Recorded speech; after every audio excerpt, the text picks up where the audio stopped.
About a minute or two.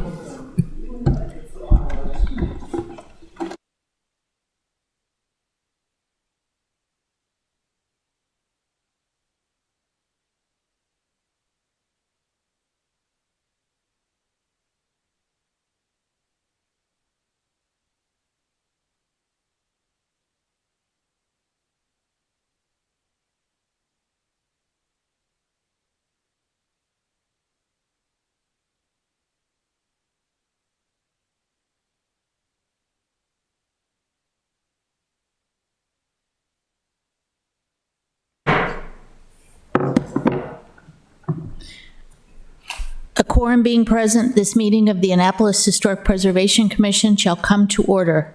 Today is Tuesday, December 12th, 2023. This commission operates pursuant to the Land Use Article of the Annotated Code of the State of Maryland. Local authority from the commission is derived from the Municipal Code of the City of Annapolis, Chapter 21, Section 56. The purpose of the Historic Preservation Commission is to preserve, protect, and promote the preservation and appreciation of historic sites, structures, and districts. Requirements for serving on the commission are detailed in Chapter 21, Section 8.06. The HPC operates pursuant to the State of Maryland 1977 Open Meetings Act, and therefore no pending application shall be discussed between or amongst commissioners outside of the public hearing to determine the disposition of the application. Roll call. Will Scott? Here. Bill Williams? Here. Kim Finch? Here. Kevin Smith? Here. Our vice chair. It appears we are currently missing Leslie Xavier and Kim Golder. If they arrive later, we will announce them as well. I am Bobby Collins, your chair. We also have with us this evening John Tower, our Chief of Historic Preservation. Hello. And Kim Consoli, our recorder, who records our meetings and keeps us on track. Thank you very much. Do we have any announcements? Well, we do have some announcements, but it's probably, I think, in this case, better to get to our standard business. And if you like, we could talk about them later. That sounds great. I did have one quick announcement just for any commissioners who don't know or any members of the public attending. Tomorrow night will be the Ward 1 and Ward 2 City Dock Resiliency Plan meeting. It will be at 6 p.m. at the Stanton Center, which is right off of Rowell Boulevard, and we're hoping that everybody who can will attend. It should be very informative. Okay, let's see. Approval of draft minutes. We have the minutes for November 14th. Are there any amendments or clarifications? Okay, I need a move. I move that we approve the draft minutes from November 14th as written. Second. All those in favor? Aye.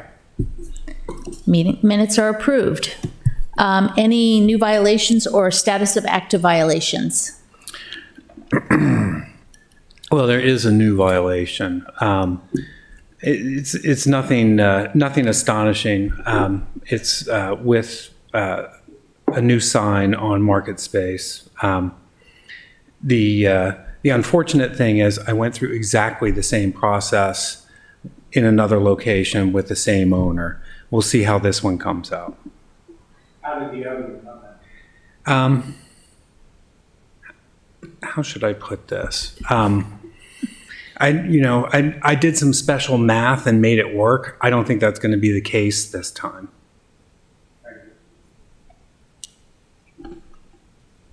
Anything else?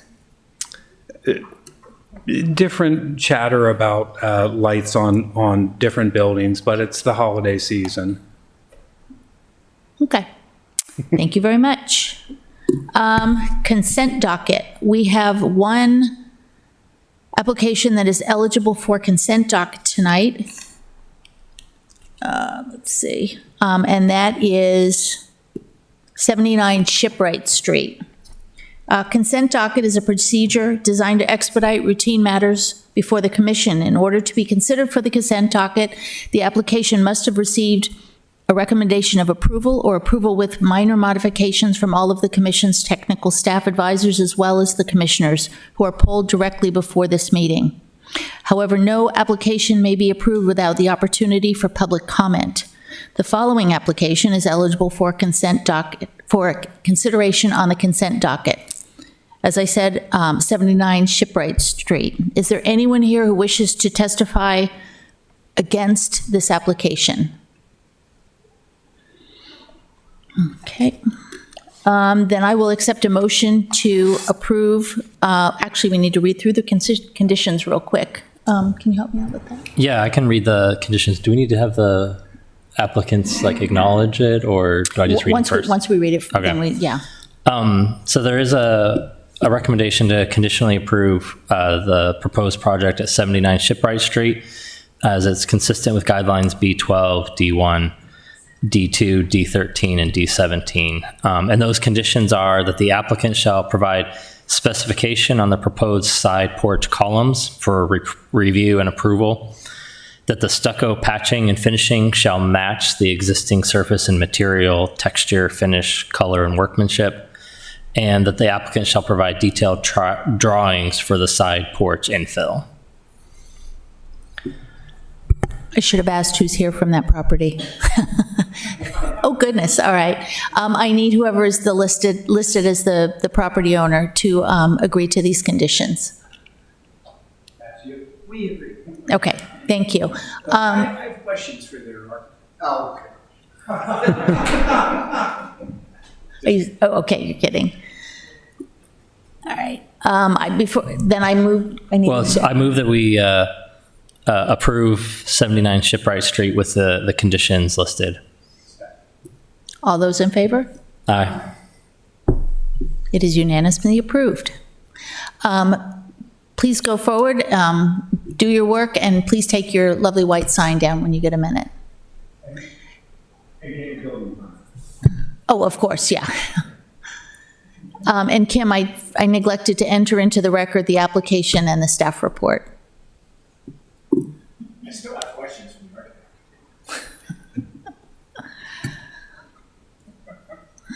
Stop picking on architects. Stop picking on architects. All right, our next item on the agenda is, I'm going to tell them to go forward from last week. I already did.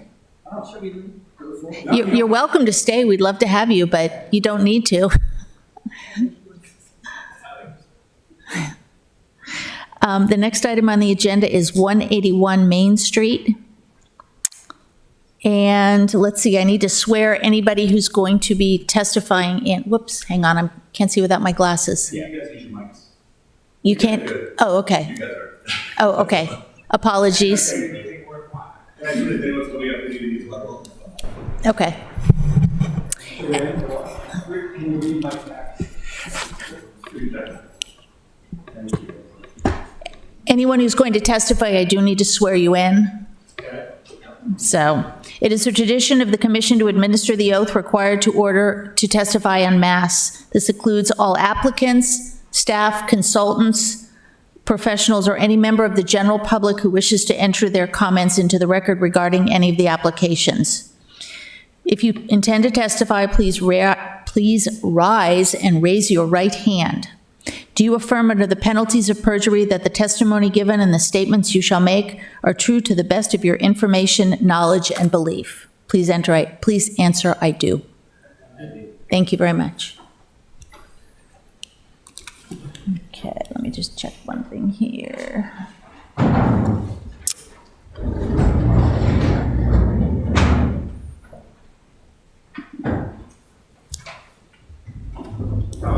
George, do you want a copy of the staff report?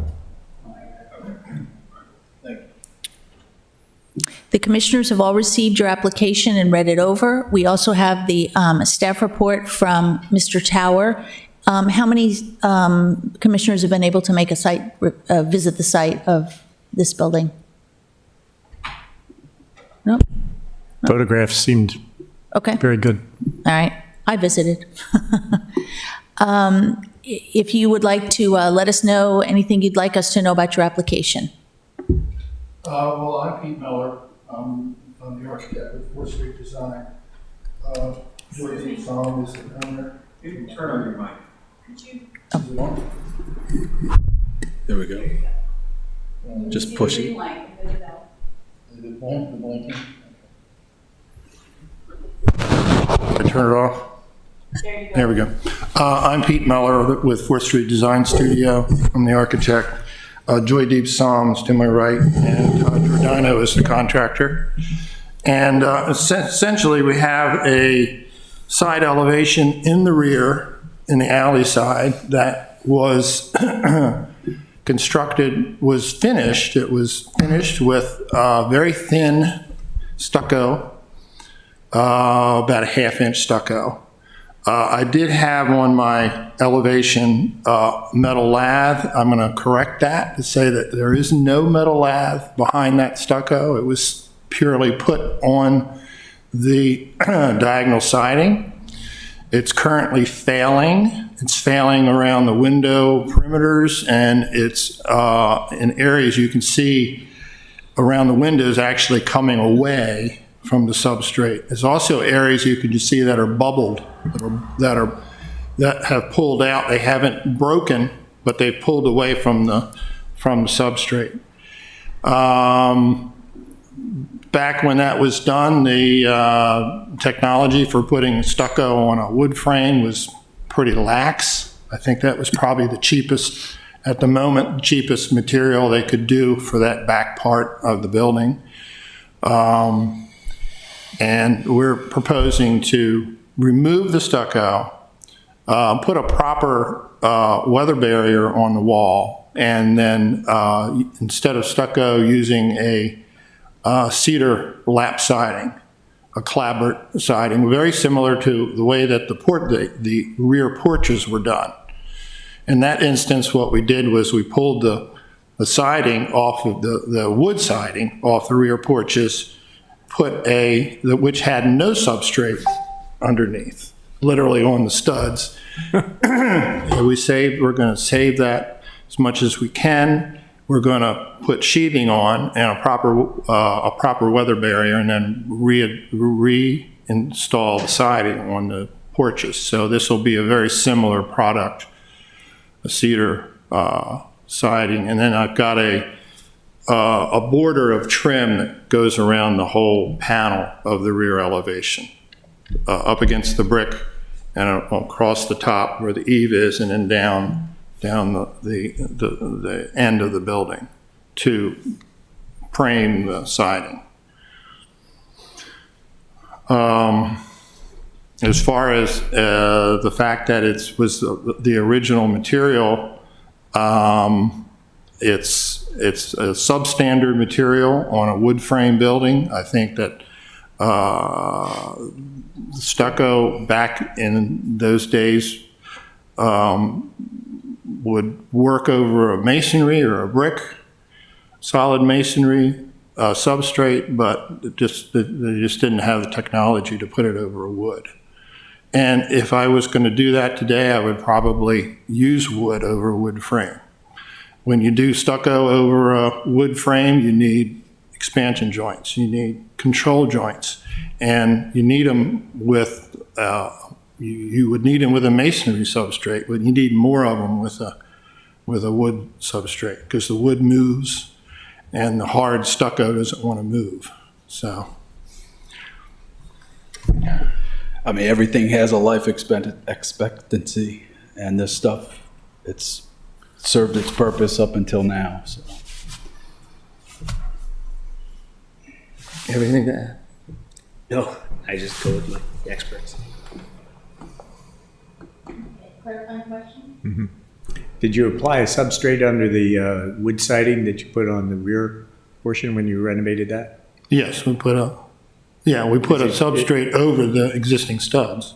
Okay, and then a vapor barrier. Yes. And it's just that film, it's usually just a film, very thin. It's house wrap. Yeah. Yeah. Okay, Yeah. thank you. And it's insulated from inside as well, so. And currently on that wall, we're completely, if the stucco stays, we're unable to put a vapor barrier or any kind of of a weather barrier on that wall because we can't get to the outside. Yeah, I was just wanting to know exactly what you did with the previous stage Right, of your right. rehabilitation. Thank you. One question for me, just to make sure that I'm understanding correctly. You are saying that you did the other areas on the building that currently have the wood siding? Did Well, they- no, there was wood siding there over studs. There was no sheathing, substrate, there was no vapor nothing. barrier, nothing.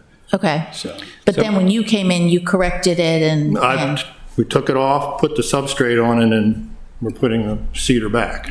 okay. Could you pull off the stucco that is currently on the stuccoed areas, put a proper backing and substrate and moisture barrier, and then put stucco back on? Is that possible? no. It's just, I mean, drive it. They don't do that application anymore. There is no, you can repair in kind. If the building is actually been done correctly, you can cut sections out and repair it. But what we're trying to say is that even the sections that are coming off the building, all you have to do is just put a pry bar behind it, and not only will that fall, but the other sections are going to fall. So there's really no way to actually get this entire thing to be like a blanket where it's all one piece. It's all just falling off in pieces in several different I think what Todd's saying is if we start taking off the parts that we were going to repair, it's like, it's just gonna keep coming off. It's all gonna just come off. So we would have to strip the whole building anyway. Okay. There's no way to patch. It's all coming off. It's all bubbled out. And God only knows what the rest of it's going to do. So the patching of it is, and plus it's a very thin stucco. If it was cinder block and brick, old brick that was there that had an application over it, you could do that, but not in the way that it's built now. It's not a smart thing to do, and it'll fail. Joy will be calling me fairly soon to correct it. So. Okay. Any other commissioners' questions? What evidence is there behind the stucco? How old is the material? What evidence behind the stucco? What material is it backed on? Is it old material or what? It's diagonal wood. 1x6s. Wood 1x6s. Yeah. So that would be That's the sheathing. That would be the sheathing. Yeah. What evidence? Is there any evidence of what might have been there before then? Not that I can tell Not that we now. can see. No nail patterns. No nothing. I can't tell. I mean, I've stripped everything from inside, but I've not. We don't even want to start pulling it off Don't touch because Okay. it is somewhat of a hidden condition because if we start pulling away the stucco, I mean, it'll come down in sheets, large sheets. Okay. Just a what if you start pulling it off and we find evidence of original material? Then what? Original what? Original finished material, pre-stucco material. Well, if we find a wood siding there, but I've measured it and I've measured the window frame, measured the window frame, measured the stud. I know how thick the sheathing is. Should be at least an inch thick of stuff. I mean, stucco. By the time you put the lath up and you put a scratch coat on and you do stucco, you should have almost an inch and a quarter of material there. If it's new. If it's Yeah, new, If yeah. it's new, yeah. Or if it was done right. But what I'm saying is that we've measured the stud, the sheathing, and where the frame is, and then I come back and I end up with half But- inch. But we haven't done, I guess, we haven't done any forensics in a spot to find out if there is evidence of something. We haven't done that kind of destructive demolition, no. And, yeah, and once you start, you're stuck. You're gonna take the whole stuck. thing's gonna I come down. have drywall in there now. I've got. I mean, we would have to protect it somehow with when the whole thing comes down, we're gonna have to. You have to protect it. it Yeah. with something, yeah. You mean with a vapor barrier? Well, whatever we do at the moment, temporarily, we're gonna have to cover it. Yeah. with plastic or something. However, if we get the approval to move forward, it would be a fairly quick process to get it at least watertight. How old is the stucco? 1940s, I guess? I think it's around 100 years old. It's about 100 Yep. years old. Real quick question. In one of your photographs, the current diagonal material, wood, is there gaps between each piece? Looks like there's maybe Small gap. a small gap, maybe an inch. No, they're pretty tight together. Yeah? Yeah. Okay. Thank you. Just wanted to be clear about that. Any other questions from the commissioners? Kim? No? Kevin? Okay, I don't have any clarifying questions. okay. I guess we're ready for John's staff report then. Now, I can tell you, when I started this, I really wanted to find a guideline to support the change because you seem so earnest Right. about it. Right. However, I couldn't. And so that brings me to talk about other stucco buildings that I've had experience with, such as the one that just went on consent docket, which is balloon framed with stucco, built roughly at the same time that this addition was. So they're all over the city from this era and constructed in this way. So it's viable if you want it to be. Does it meet the new standard of vapor barrier, et cetera? No, it's an antiquated finish. That is what it is. If I could have found an easier way, believe me, I would have. But the one thing that would have helped this would have been an investigative report. And that's what would be required in order for me to say, oh, this is beyond its useful life. It's irreparable and it needs to be replaced. However, with siding, replacement in kind is something that's easy to approve. But your choice was to change it. And that's what the application is. And that's why we're here. It's on the back of the building. There is no question Yeah. that the back of that building is no prize. The garage door with the terracotta garage, a wonderful feature. But architecturally, nothing fantastic. And I've been back a couple of times since the application was submitted. And I have to say, it is one of the more heavily used, let's say, commercial areas in downtown. It bears no resemblance to any other area. You have the backs of the buildings of Duke of Gloucester Street, Conduit Street, Main Street, and it's heavily used. I don't know how many empty kegs there were. But there were a lot. I thought, wow, the boat parade must have been really popular. At any rate, it is. It's a utilitarian area. This is a formality more than an aesthetic call. Aesthetically, in terms of its appearance, as I wrote in the staff report, it's barely visible.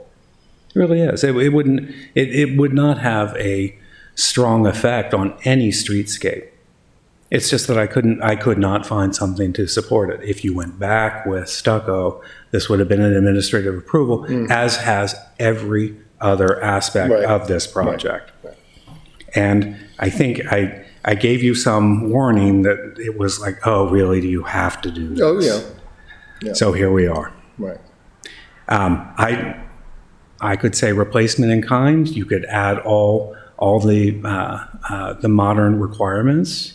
expansion joints and mesh, but putting stucco on a on a wood substrate is not an impossibility. Oh, no, it's not impossible. It's done all the time. As a modern, in the modern, but it is, putting it on a wood frame there's a lot of detail. Did really well for 100 years, with the last 10 years being, unoccupied, I think. Is that correct? It wasn't occupied for a long time. No, it was unoccupied as of 2019 Okay, was the time that the last time. okay. So I'm wrong on that. Right before But the anyway, pandemic, yeah. right. But I know what you all like to do, and it's do I love stucco?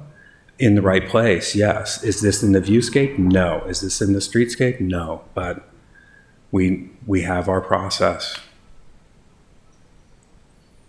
Clarifying question for John. Is there a way to create a vapor barrier that's effective from the interior wall working out so that at least that protection to the building and the occupants can be created? You might be able to do it with hardboard insulation with a vapor barrier out, or the walls could be blown with closed cell insulation. I don't really recommend it because if there is a leak, the closed cell insulation is waterproof. You simply wouldn't know it until the framing rotted. So it's not good for historic houses. It doesn't breathe. The vapor barrier hardboard insulation is something that is used fairly frequently in a retrofit. Thank you. Sorry, I'm looking for my staff report here. John, so if I'm understanding correctly, it's your professional opinion that with the use of the right materials, a wire mesh, expansion joints, this could be replaced, it could be repaired / replaced with stucco. And it could be a viable wall for an extended period of time. Well, I believe so, except one of the stipulations of the staff report is that if it isn't, then a report needs to be produced to that effect. It can't just be, okay, there is a crack in the wall. And I looked at that and I said, okay, well, this needs to be repaired. I haven't seen all of the details that the applicant and the architect have. Would I consider it viable? Yes. But here's another condition. It is being renovated, and it is being renovated in totality. And a lot of good work is being done, especially to the front of the building. So this is really a technicality here. It's not that it's beautiful stucco. It's not that it has a fantastic splatter pattern that was indicative of, Joe the Mason back in 1920. It's just the original material, and that's how our guidelines work. Would it be viable? I think so. But I'm a preservationist, and I was a preservation contractor, so I always made it work. Okay, thank you. Let's see. Is there any member of the public here? It doesn't appear that there are, but I have to ask. Is there any member of the public here that wishes to testify for or There's one against young this man. application? We drove the other architect away. I'm Then I going to will call him up on that tomorrow. Then I will close public testimony and open deliberation by the commission. Who would like to go first? This is one of those difficult situations where you see that the applicant is, as John has mentioned, doing a renovation and doing it sort of, by best practices. In a lot of ways, my personal inclination would be to say, the applicant can go ahead and do what they are proposing because, as John has pointed out, you can't see it. It's not affecting a view shed. It's not in and of itself historically important, but it is one of those things where we're consistently asking people to repair before they replace. And John's been very clear in his explanation. It seems like there is even a less onerous measure that the applicants could take and perhaps accomplish what they're proposing. So given all of that, I have to support the staff's recommendation of non-approval. Okay. Bill? John, if I can ask you a question. Is there any evidence that the stucco itself is not the original material? No, I think it is the original material. And it is certainly not the highest order of construction. This was a utilitarian addition, really not meant for anything other than the rear portion of apartments. Yeah, it was probably thrown up and expected to last 50 years if they were lucky, and somehow it lasted a whole. Well, it's better than that. The diagonal 1x6 sheathing is, I would say a fine way to build. Oh, yeah. I've got to support John. Kim? I think John's asking for just some more information to figure out what the best solution would be, and I support his recommendation. Okay. Okay. I think this, in general, I'm agreeing with my other commissioners. I will say this was probably a good opportunity to have a pre-application beforehand to see, to judge how the commissioners felt about the feasibility of the project. That would have been an opportunity for the applicant to get this feedback in an earlier session. And that there is just to reiterate that this is not in a high visibility location, so that there are other opportunities, but the stucco seems to have worked for almost 100 years. So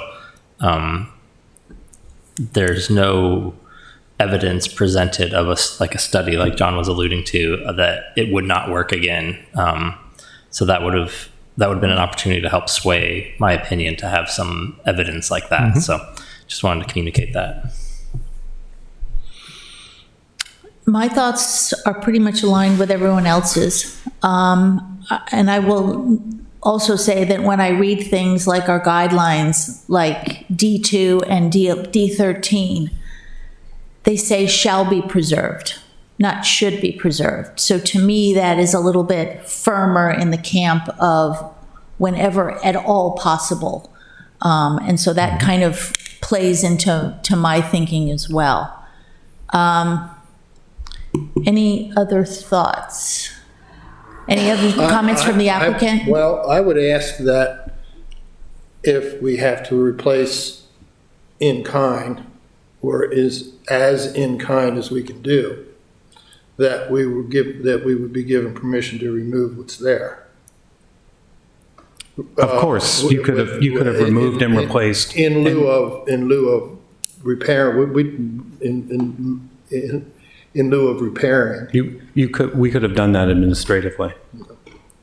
As opposed to just doing the damaged areas, do the entire wall, is what you're saying? And The we'd entire have to do the section? entire Okay. And there That is- makes sense. And I am sympathetic to the time is of the essence issue here. You're getting ready to close in walls. I don't know if you've insulated. Everything's done. You've insulated. It's drywalled, insulated, cabinets. Right. We're Right. painting. This is a last minute issue that needs to be resolved. And my question is, that particular structure was built in 1940-ish? I think earlier. Well, your report said 1942 is when they added it. Yeah, so I'm trying to I have. write that? I'm having The a hard report time. said it was the it was in the late period of significance, which Right. that period of significance ends in 1942. Yeah. So John was implying that it was pre-1942 when he wrote Right. that. That's how I read it. Yeah, Yeah. that's it. And it's an interesting building, and the fact is that it is going to be brought up in ways that it hasn't been before. And for that, I would say, as a steward of the historic district, I'm extremely grateful. I am. I wish I could show my gratitude in a different way. Any other comments? It is what it is. I we mean, would, yeah, we nothing have we to can do. say at this point. Yeah, I mean, we're just trying to renovate a building that would bring sprinklers up to code, take all the knob and tubing out, do all the things, and create a building that's waterproof, residential safe, with no water issues for No tenants, lead. and none of those things. In my time, I look at when we renovate buildings, we renovate so that the people are healthy inside and things like that. There's no water leakage and things. That's what a landlord does, and that's what we're building these buildings for. And as long as I can create that kind of building and keep health issues down for prospective tenants when they're coming to historic Annapolis and into our buildings and staying for a year or two at a time, that's why I want to create safe environment, fire sprinklers, get out knob and tubing, water safe, all those kind of things, and whatever. And I just go with my experts. If they tell me what the best way to do that and try to stay historically, that's what I do. If we're being told that stucco is the only thing that we can do, I'm hoping that we can find a way to still keep safe people who come here, health-wise and things. That's what I do, and that's very, that I don't take that lightly. So we're trying to do all the right things from those perspectives as well, and we'll have to deal with what I have to deal with, but. I think safety should be considered in historic. We've eliminated lead paint long ago in the medicine, and that was historic at one time. But lead is no longer a material that you put in paints and things. And so certain substrates and things like that, if it's not been deemed to be very safe as safe, I think that's a subject of debate, and that's why we entertained this idea here. But we'll do what we have to do. Well, we are sensitive to what you've gone through to do this project. We appreciate you taking on this project in the Historic District, and we understand the challenges that you faced. We're just trying to manage that feeling with our job, which is to, take these guidelines that govern the Historic District and its buildings and try to apply them as fairly and accurately as we can. So. I'm not totally clear, John. So that your staff report recommends, you do not recommend approval of the proposed project. That's replacement with wood siding. Okay, so So what Pete mentioned was removal and replacement in kind with a vapor barrier and probably metal mesh in the traditional fashion that was updated, let's say, when metal mesh was available. right, but do we deny their initial application or do we approve an amended request? Well, they would have to actually submit the request.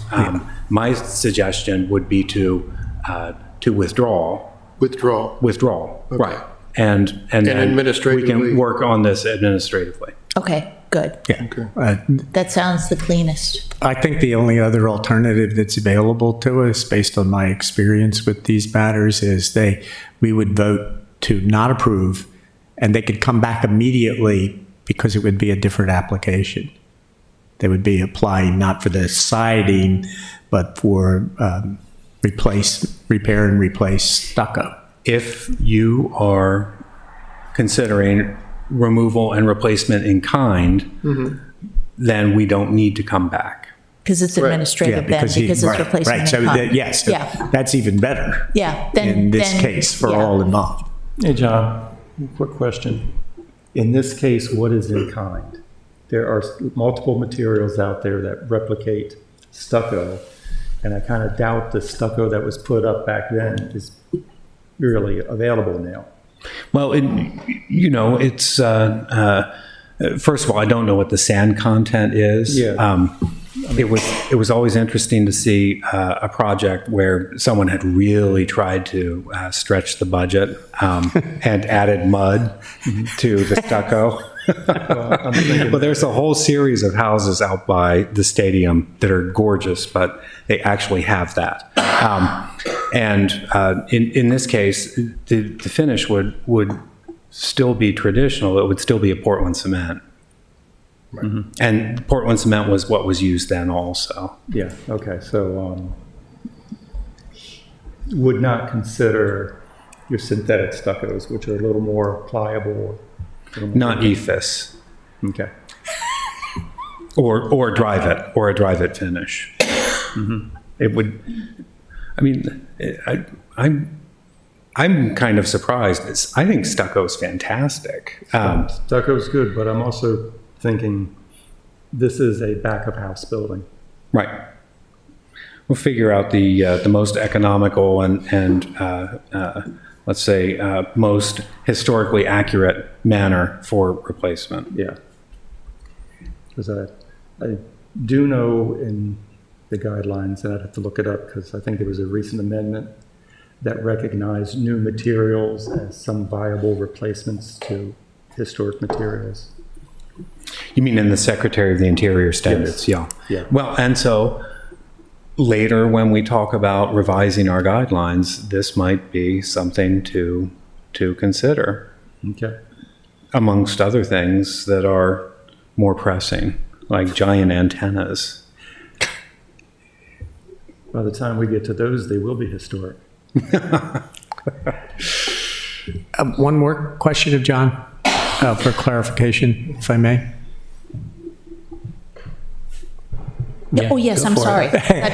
My apologies, I'm writing notes to Yeah. myself here. John, it sounds like you feel that there is an expeditious, possible, approvable solution to this matter if you work with the applicant. Well, I think there is, yes. Yeah. It's, they're all very busy. And I just want to make sure I'm not misreading what you're saying. well, I hope so. I mean, the idea, I think what they're going to be interested in is demonstrating the lack of viability for the stucco, and then creating a specification for a new stucco system. Yeah, thank you. Okay. So are you guys okay with where we've ended up here in terms of withdrawing the application and then working with John on a replacement in kind for the stucco that he can then handle so that you would not have to come back before us again? Yes. Okay. That is where we leave it then. Thank you very much for coming tonight and talking with us. I learned a lot about stucco. Sorry you're stuck with the stucco. I was waiting all night for that.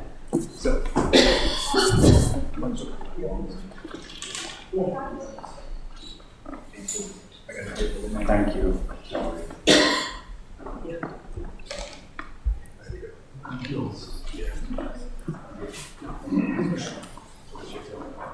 All right, we're going to go on to the administrative stuff, which John has a bunch of things that has to be stated to the information, so we can not get dragged in the weeds at the beginning.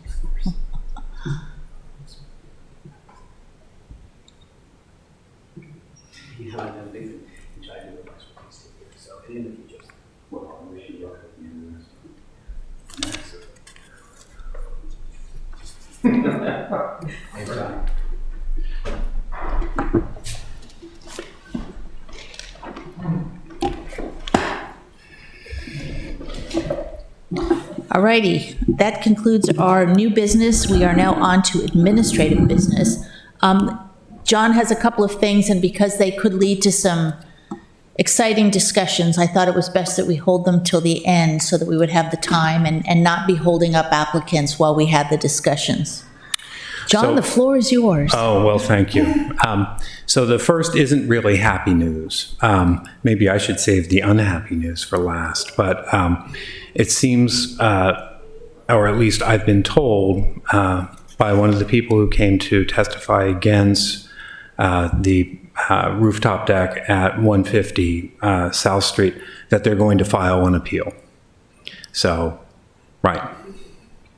Nothing we can do about that. Right, exactly. So that's one thing. And honestly, I think that that's part of a healthy process. Yeah. So, It's not worth me saying. right. So, next thing, some time ago, I started speaking about trash enclosures in the historic district as a remedy to notices of violation which have been written about trash cans in public view or on the sidewalk, which is a city code issue. Now, what has happened is a lot of these notices of violation have been written, and the immediate reaction is to put them in an enclosure on the street. Right, and that has resulted in a number of complaints. For the first one that is located at 181 Prince George Street. And it is not necessarily, let's say, the most careful use of space. It comes out into the sidewalk. It's large and it's imposing. And I've been stopped on the street by people who want to talk about it. Not that I ever mind talking about things that are in the historic district, but this is a thing. It's not going to go away. So that is one more issue that we're going to have to deal with when we rewrite our guidelines, or let's say edit our guidelines. And I could start on small specifications. I would be happy to share all of these as a Word document with the commissioners, so that you could add to them. My hope is that we can create some slightly different guidelines that will allow people to deal with these issues, because the notice of violation is time sensitive. Now, I can ask for extensions for these people while we work out our guidelines, but a trash enclosure on the street in many ways can be worse than the trash cans. Well, this actually seems to me to rise to the level where, first I would ask, have you discussed this with the Ward 1 alder person? And isn't this serious enough? This isn't just a problem of preserving the character of the historic district. This is a hazard. It's a barrier to free movement, use of the sidewalks. Shouldn't this be a city code amendment to prohibit them? Well, it could be. It depends on how we approach it. Well, I think both should happen. But I would appreciate if you have any photographs, or you could just tell me where I should go look tomorrow. Because what I'm envisioning is just that it's absurd that they aren't forcibly removed if they're not responding. Well, I've asked with 181 Prince George Street, I've asked for an administrative application. Now, there is a backyard there, and the backyard, I think, is, let's say, attached to the first floor apartment. But for some reason, the cans can't go there, or the tenants can't walk around the corner, and because it's at the apex of the corner where Prince George and East Street meet. And so the backyard is on East Street, and the front facade is on Prince George Street. It's the infill building. I shouldn't really call it infill. It was the well-designed building that was the result of a fire. Oh, okay. Yeah, I know the one. Yeah. I have to tell you, my fellow commissioners and John, that I live in a community that has covenants, and one of them is that you can't store your trash cans on the front of your house or visible from the street. And there was a neighbor around the corner who I saw every day when I walked my dog multiple times, who kept 6, 8, or 10 in front of their 2-car garage. And it took a year and a half of me badgering the board to badger them and threaten them with legal action. So this is a pet peeve. I'm going to be on this with them. Well, this isn't everywhere. It's some Yeah, I know. places. And, Yeah, I know. and mostly it's landlords. Really? Yeah, who are not, at my house, oh gosh, my house, I'm lucky enough to have an alley and everyone's trash cans are out and no one cares. But in other places, typically as a landlord, I always took the trash out. I never expected my tenants to take it out. Well, I'm just saying that as a resident of the city, this seems to be, a hindrance of the public way, and shouldn't be permitted to go by and notice. You send a notice, they don't respond. So we can do what we can do, but why isn't the city doing more? As a matter Well, the city has shifted the onus to preservation. Why? yeah, well, Because This has nothing to do with changes or improvements or additions to buildings or, well, I agree. I mean, I know a trash enclosure you're saying is large, but I don't think it constitutes a building. No, it's I would consider it a semi-permanent enclosure. Yeah. Roughly equivalent to a fence. Because I think they're setting us up to be the bad guys or to try and make us the bad guys. Well, we become the taste at least police. just kick the can down the road to somebody else rather than make No the pun decision. intended. Well, the other thing is, of course, now trash cans are gigantic. Yeah, that's the issue. That's the, Right. well, it's not the issue. It's the origin of the problem, but this isn't the way to deal with it. Well, I will start on the guidelines, and then we can have that discussion. We can take it up as soon as you want. I mean, Yeah. as soon as it's ready, it can be in January, whichever meeting, whether it's the public hearing at the end or the actual administrative meeting, because I know once it's coming to a head like it is, you need a solution fairly Yeah. quickly. Well, I agree. And then other issues that I think are going to continue to come to us. I think that rooftop decks are going to be a standard ask, and I think that it's very important that we go beyond the wording of strongly discouraged. We're going to have to write guidelines that really address what can be approved and why. And I think the same is true for utilities, and especially antennas. I think that we need to find some standardized wording that is going to require all applicants to screen. And I think adequately. We tried the film on 80 Compromise Street, and it just didn't seem to have the effect in that location. And I think it's, I might get a picture and an email once a month of those antenna on the Annapolis Waterfront Hotel. Have the ones that we approved with the film already been installed? Yes. And you're you can saying it's not as you can good as see we them. would have Well, liked? it may just be the location because, if you're walking there, the view of the antenna is so strong. It's strong from 360 degrees.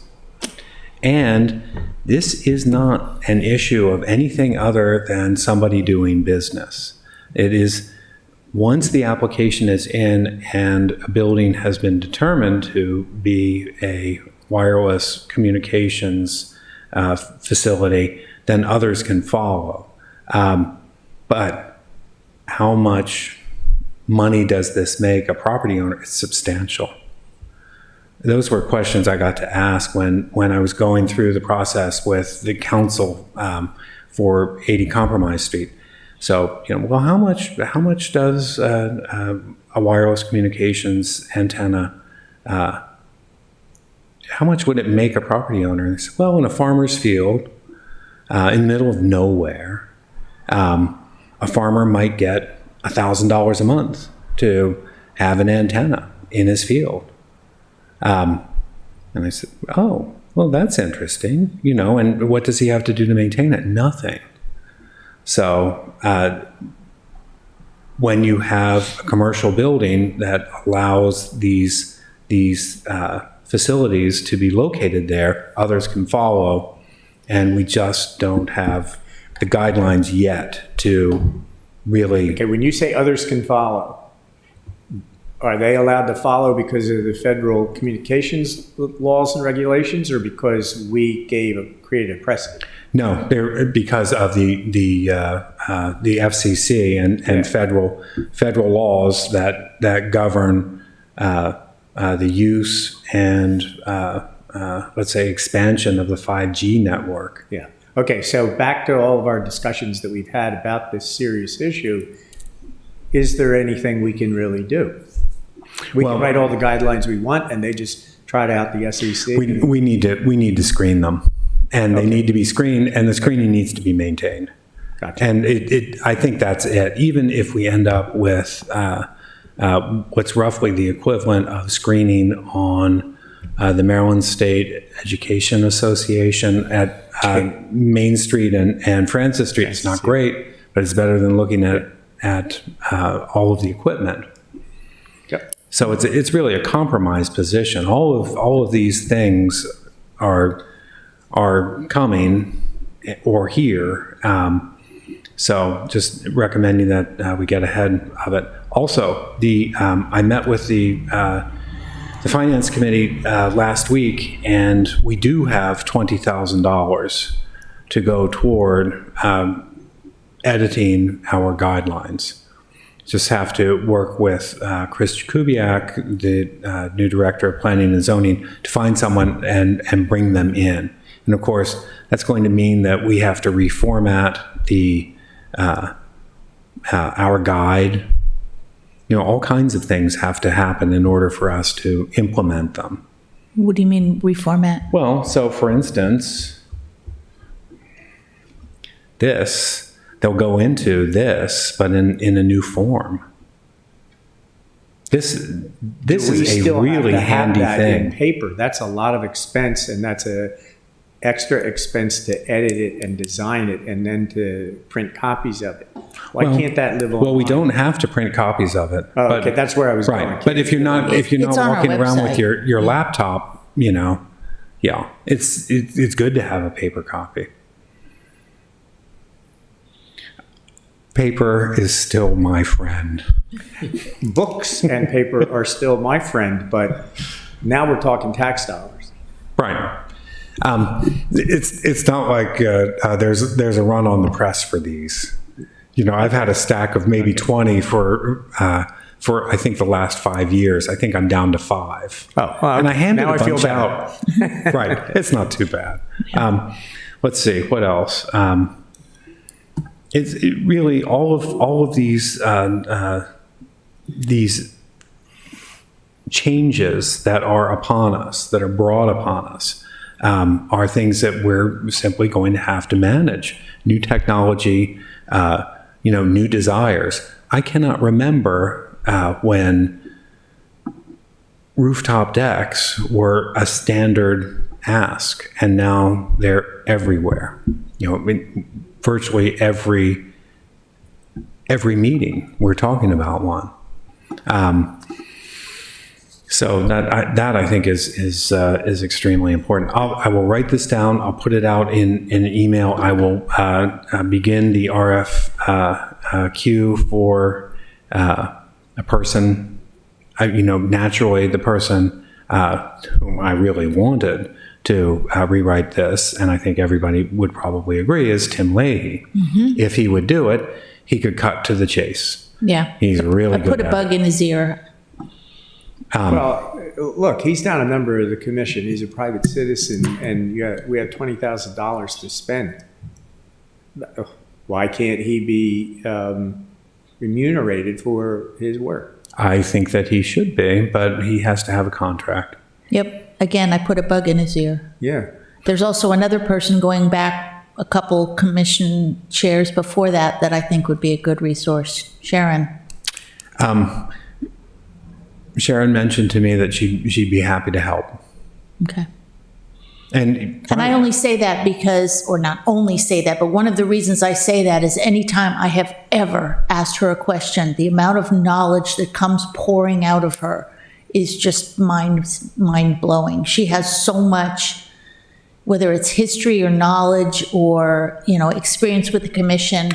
She may not, she may not want to write the stuff, but even if she's just a resource, I'd love to have her involved if that works out, but just the knowledge that she has regarding our guidelines.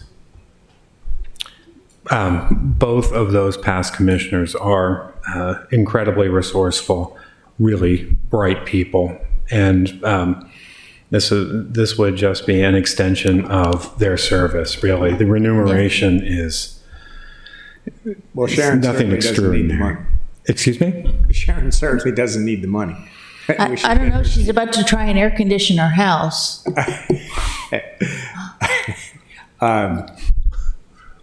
I would recommend that you press Mr. Jakubiak. Maybe we could set up a meeting. Yeah, because the thing that I've struggled with all along is as much as Tim and Sharon might be able to assist, there are people out there who do this for a living, and there are other communities that have had to wrestle with this, and it keeps striking me like we're trying to reinvent the wheel. Well, and we don't need to, because we have people who are already familiar with our guidelines. No, what I'm saying is something different. That there are professionals out there who write these kinds of codes, and they can write it, and then we have all of us and past commissioners who are willing and able to review it, and we need to move quickly. And we keep talking about how, well, Tim knows this and Sharon knows that, and we all know this as a group, but we're not getting it done. That's why you hire, I think, a consultant, experience in expediency. Well, maybe we will. Can I ask a question? Of course. Tim was pretty good at RFP to get a contract moving forward. Yeah. It seems to me the first step is going to be getting, putting an RFP out to people who are interested. Yeah. I'm sorry. And,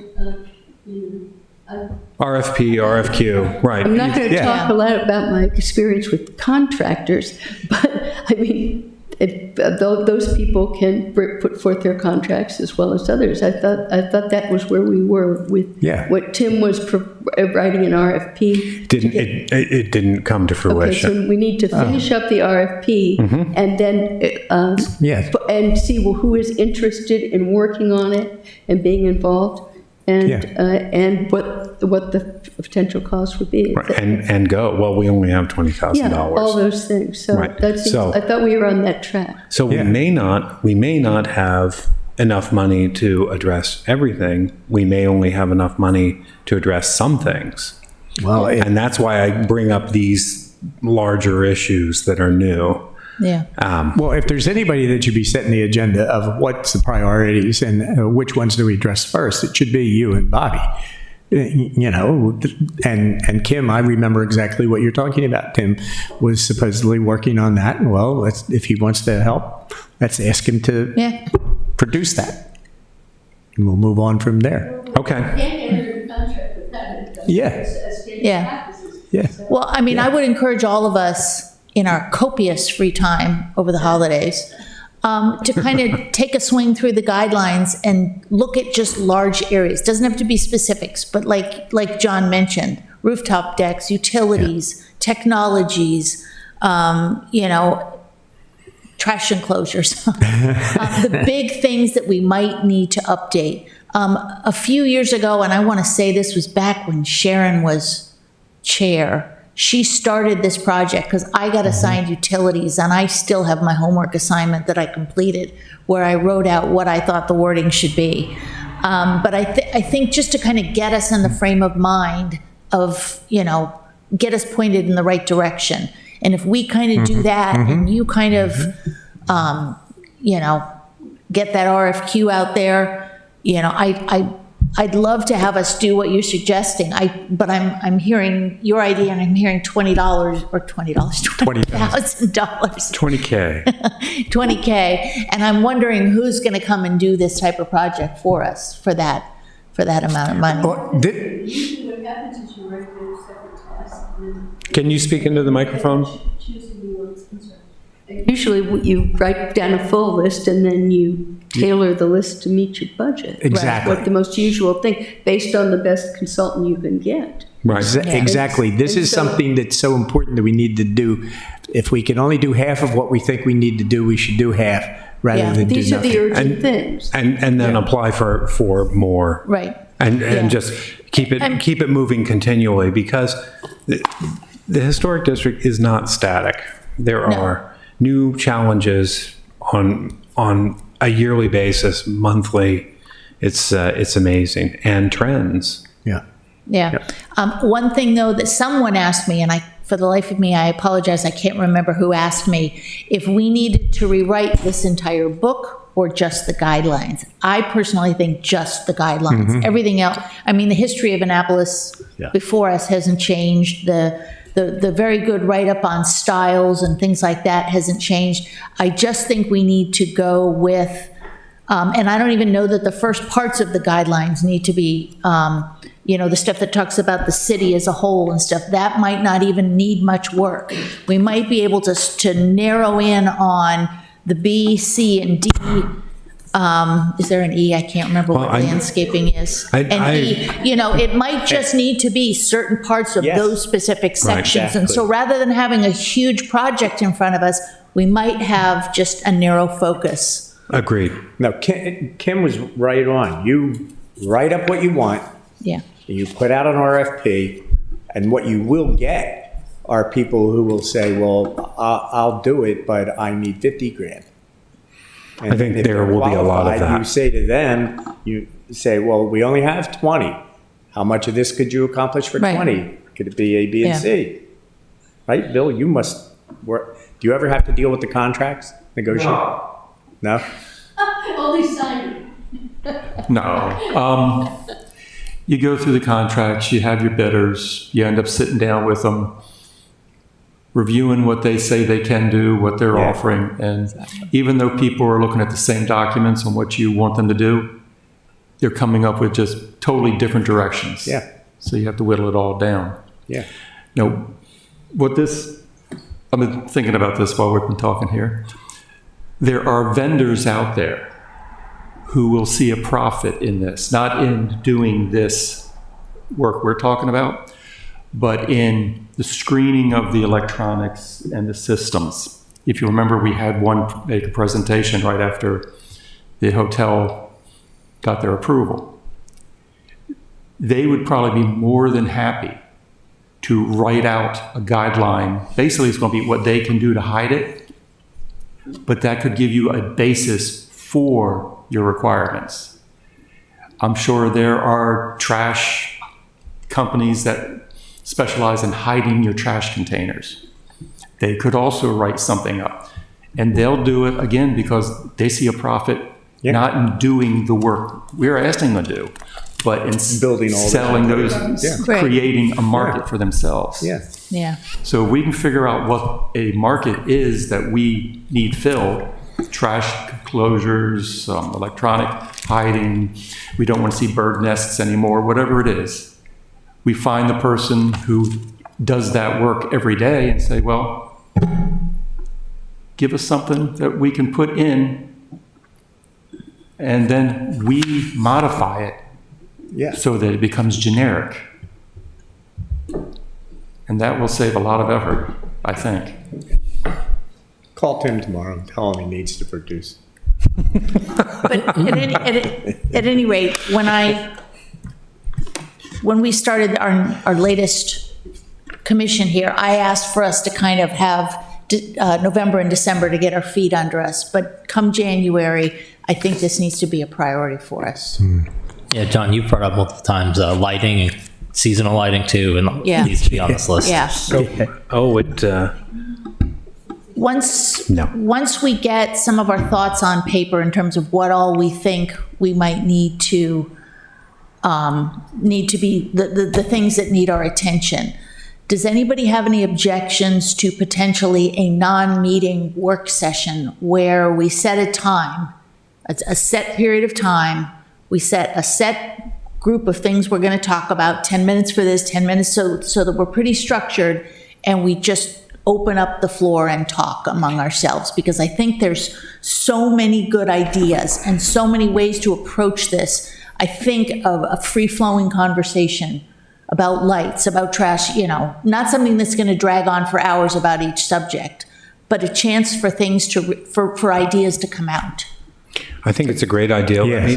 Let me also say that there were a couple of other announcements. So 28 College Avenue, we didn't hear tonight because revisions are required. Now, the revisions were produced, but they weren't reviewed by Ryan Blomley in order for us to review the utility deck / rooftop deck at 28 College Avenue. And also, 260 King George Street has been required to do a minor site design review because they're proposing a pass-through window and picnic benches, amongst other things. So I don't know when we're going to see 260 King George Street, 28 College Avenue. I anticipate we're going to see that in January. No new applications were offered for January. So that's our one application for the January meeting. So we would have January's meeting to talk about it, and then we have the administrative meeting. For some, things ebb and flow. I don't know why exactly. We have almost 350 HPC administrative applications this year, not including revisions, not including building permits. And so, not including tax credits. So it's been an incredibly busy year. I don't know if the next year is going to be as busy, given the fact that there are very few buildings changing hands. Well, we do have that little project downtown to contend with. Oh, this so. thing down here? Did anyone happen to read Ellie's op-ed? I did. Just seemed contrological. We take care of resiliency first and sea level rise, and then work on whatever is on the interior of the park after that. It was just amazing. Interesting. I had a different response. Okay.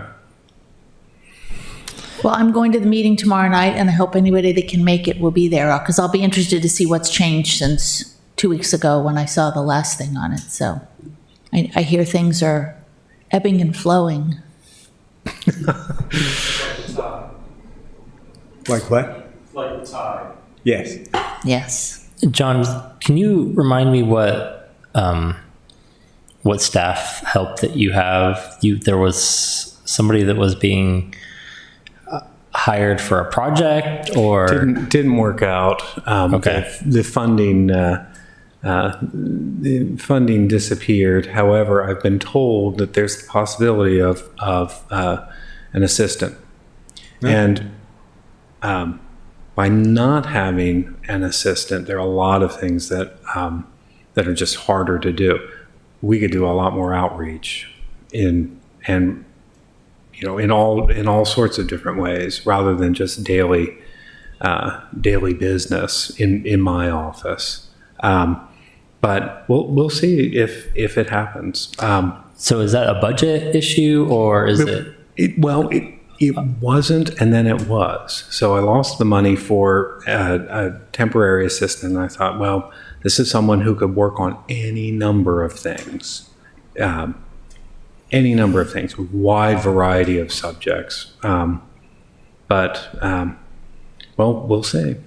I just also have concerns, and is this something we need to talk with council with, that perhaps, I don't know, but the resiliency of the department, I would just have concerns that have a one-person point of failure if you were sick or something, right? And I just don't know how to support that. If there was someone else to do the staff work that you do in case of if you needed a sabbatical or were sick or some other scenario. Oh, God, don't go there. Well, I did, in some of the research, see a couple of reports that Roberta Lehner had taken care of, and I thought, well, that's unusual. And then I remembered, oh yeah, when I had my my bike accident, Roberta really stepped up. So, knock on wood, ain't gonna happen. But yeah, we should. There really should be a second. Sherry Pippin does a great job with the administrative work. She expressed to me recently that she was interested in being more involved in the actual preservation aspects, which I welcome. But I'll have a meeting with Chris and talk about an assistant. And then, when Bobby asked the question, well, what do you see as, let's say, the goals for creating a stronger historic district? Well, there are things we could do. They just take a little bit of time and really not that much money. As a department, HPC is responsible for some of the greatest tax revenue in the city from this district, with the lowest expenditures for infrastructure. We are a huge benefit here, this district, and should be recognized. We're not just the taste police, although I don't mind that. Has Jackie actually retired? Yes. Yes, Okay. sadly. This is a strategic moment where I hope you'll go talk to Mr. Jakubiak as quickly as possible.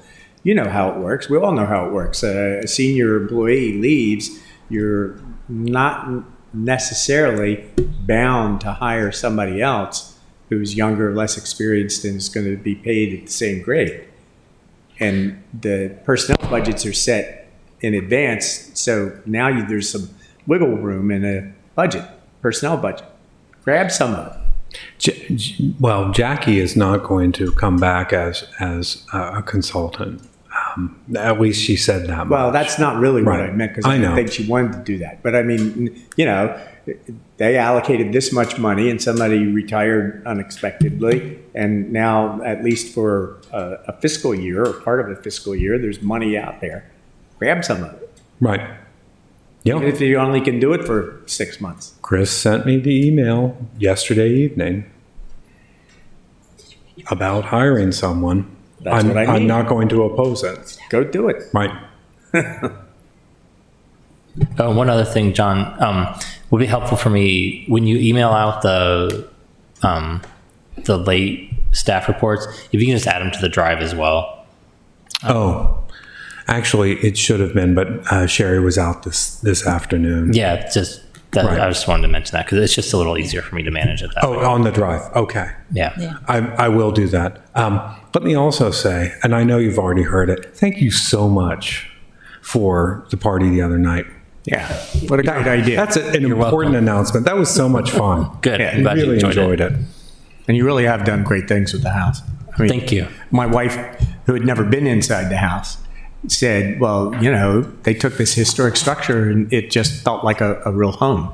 You'd really done that to it. Yeah, that's what we were definitely going for. I appreciate that feedback. We love taking care of it and extending the legacy of the home and continuing it with a family living in it. Yeah. Yeah. Your children will thank you as they get older, and they might end up doing something like me. Like, I don't know why I do this. I just can't get away. Sorry. Is that a good thing or a bad thing? I think it's a great thing. So Leo Wilson said, John, I worry about you. You spend a little bit too much time in the office. Is everything okay at home? To which I didn't say, oh yeah, oh Leo. To which I didn't respond. But what I was thinking was, Leo, the historic district is my mistress. I spend as much time with her as I can.